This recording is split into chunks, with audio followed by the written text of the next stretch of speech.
Well, hello there. This is Jan Copeland, sales strategist and head real estate coach over in the Livy Girl Success Boutique. And today, welcome to the Livy Girl podcast and Livy Girl TV. I am so excited to be interviewing none other than Tracy Tutor, the top agent woman on Million Dollar Listing Los Angeles. Hi, Tracy. Thanks so much for joining me.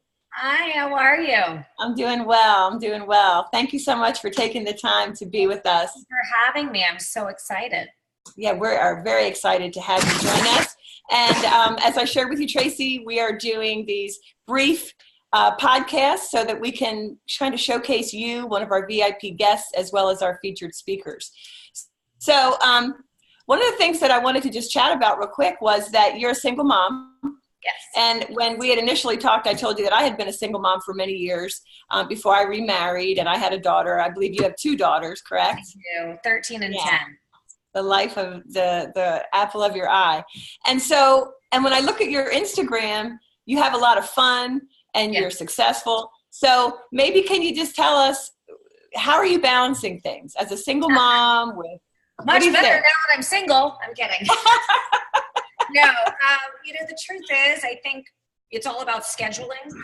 For me, like I break things down into groups in my calendar.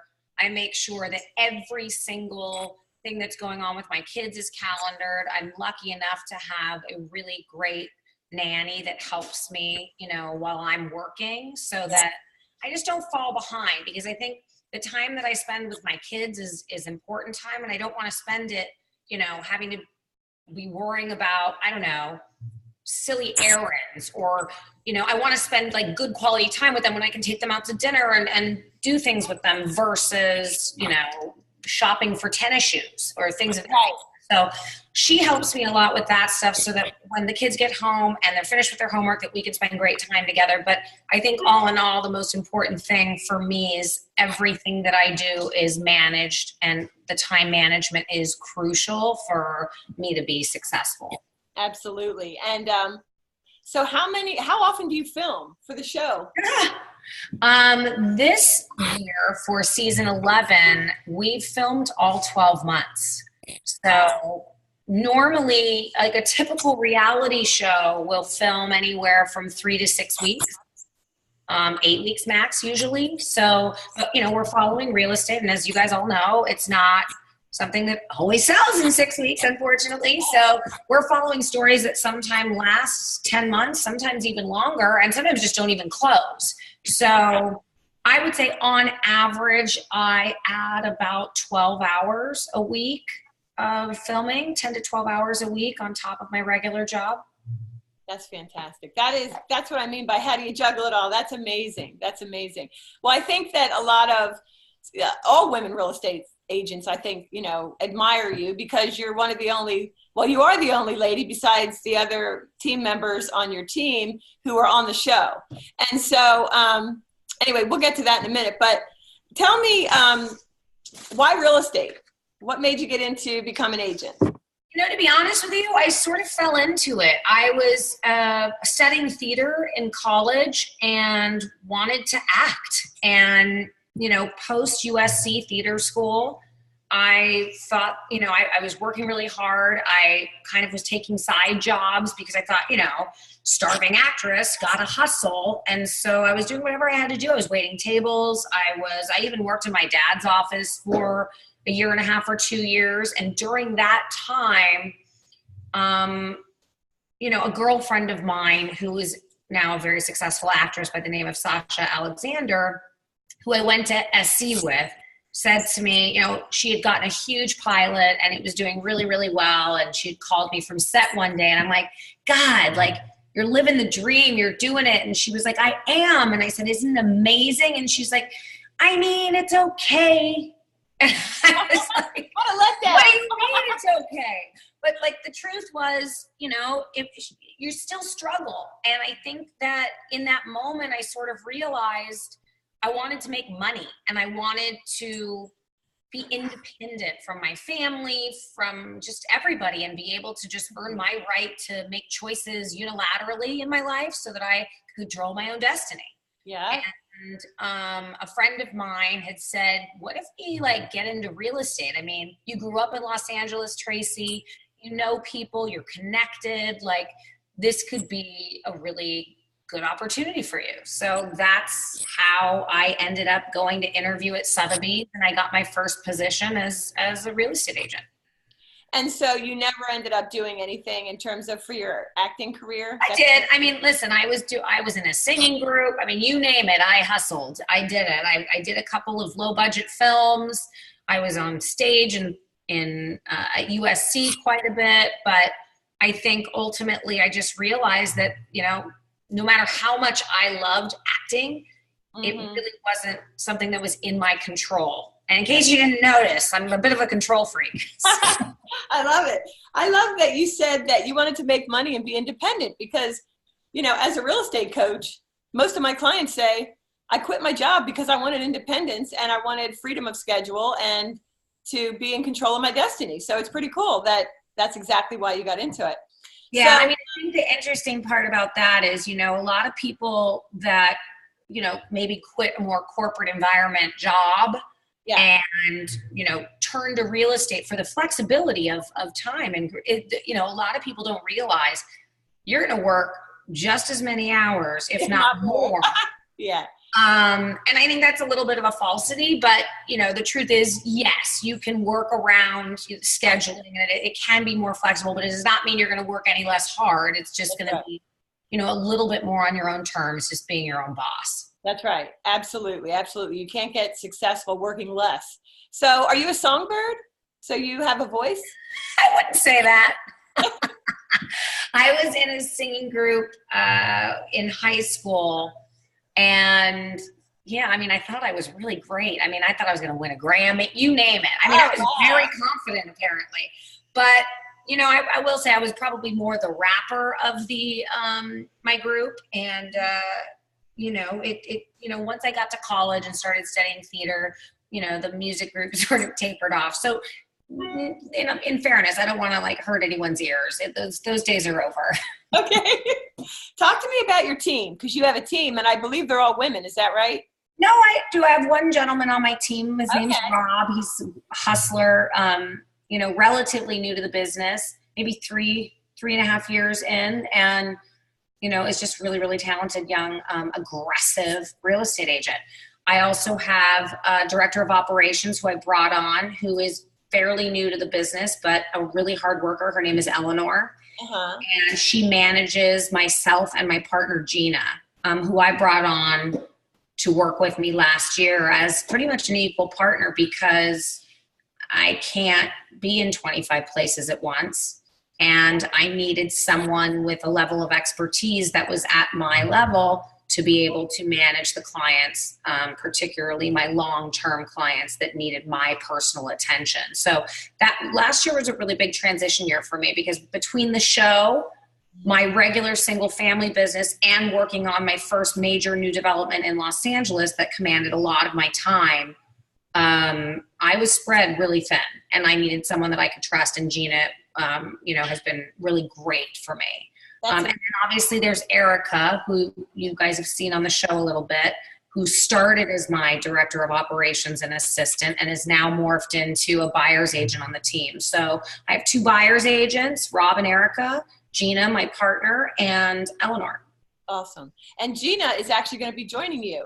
She's coming to the conference and she'll be a part of the Powerhouse panel of speakers. So I'll definitely have to get her on the podcast as well. And so, talk to me about, real quickly, because I know time is short, when I would deal with some men in my market when I was an agent, I don't know if they were as rude or abrupt as your co-star, but I mean, you know, you had to really get in there and hustle it up. And I'm 5'11", so it's not like, I don't know how tall you are, but sometimes that would help, you know, when they were trying to bully me or whatever. But I'm just wondering, you know, because it kind of seems like you and Josh Altman are kind of like buddies on this season, which I didn't see before. I didn't catch that before. So are they really, is that like an act, or are they really that crazy and cutthroat? You know, I mean, it's pretty authentic. I got to tell you, the guys don't get, few of them definitely do not get along. And, there's been some drama on the show that you've seen already this season and certainly last season. I don't really have issues with anybody on the show. And I haven't. So to date. Be the example. Yeah. So you're the example. I liked how you walked away last week. You just walked away from that party. You're like, I'm done. I mean, and by the way, you should have seen the unedited version. I mean, they toned it way down for air. It was wild. Insane. Yeah. Well, let's see. So what's next for you? I like how you shared with us. The new development thing has been really great. I think it's been when you've been doing this as long as I have, and 19 years is a long time. I think that the creativity of being a part of a new development and consulting on that is something that I want to pursue a little bit further.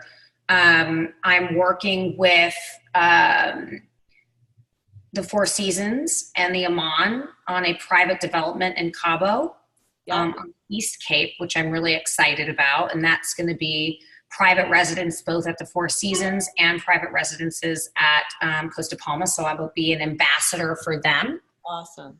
And I'm also, spreading my wings even a little bit further. And I am the ambassador to the Royal Atlantis in Dubai, which is a very, very significant project with an architect out of New York called KPF. And the people involved in that project as well are really, really wonderful. So that's been exciting for me because I've sort of taken it international this year. And I just think it's fun to work on something that's a little bit new and refreshing for me, and getting out of Los Angeles and traveling for work a little bit more. And that's what's on the horizon, and hopefully another season of $1 Million Listing. That's great. That's great. And then my last question, you're going to be introducing Dottie. And yes. Dottie Herman is the CEO of Douglas Elliman, your brokerage. So I do know from talking to her assistant that she has a shoe fetish. She has so many pairs of shoes, and she just loves every pair of shoes she can find. But tell the listeners and the viewers, what is one thing that's intriguing about Dottie so that they can get even more excited to hear her present the keynote? Well, I will tell you this, and I'll probably retell this story, but she is one of the main reasons I came to Douglas Elliman. And she came to my house one day when I was thinking about coming over. And, I had been at several different firms over the course of my 19 years, mostly dominated by men. And I had an opportunity to sit down with her at my house. And we had a vodka soda together. How awesome is that? And we just talked about it. And you know what? She saw things for me, just sitting with me for an hour, hour and a half, like whatever it was. She saw things in me that I kind of knew deep down, but the fact that she sat across from me for 1 hour and already knew that about me, I just knew she understood me.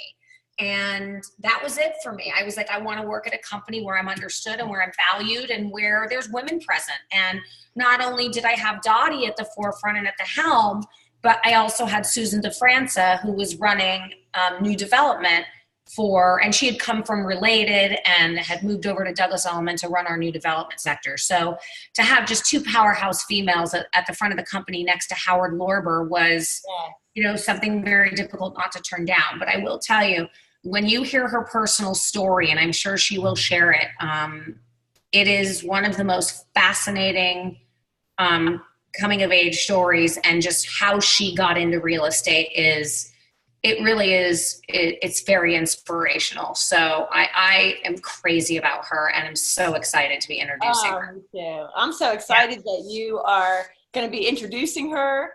And just in the little bit that I have spoken with her, and my twin sister has spoken with her more, she just is real. She's down to earth, and yet she is an icon in the industry, and someone that every real estate woman should look up to. And I just can't wait to hear from her. Yeah, she's a broker's broker. I mean, that's the truth. Like, she's helped run that company for a very long time, but like the most important thing to her is taking care of the brokers, and that's really what it should be about. Absolutely. Absolutely. Well, Tracy, I see your little sweetie right there. Hello.